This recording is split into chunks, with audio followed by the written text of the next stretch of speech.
Well, here's one that adults are really, really surprised by, and that is what's going to happen to my stuff.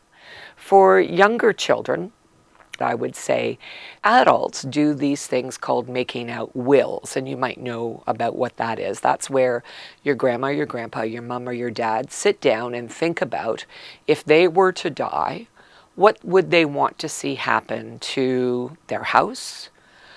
If they have children, who would they want to have take care of their children? What happens to the car? What happens to the money?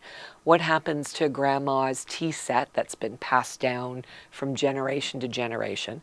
And so detailing all of that, who I would like to have these things in my life, is called making a will. So if you have a favorite stuffed animal or you have favorite books, you may want to be sure that a certain cousin or friend or brother or sister gets that book as a special gift from you.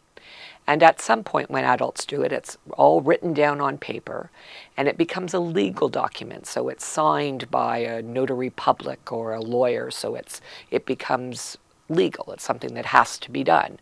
So you know, if I say that I want you to have my watch, then someone else can't come and take my watch because I've said in a legal document that I want you to have it.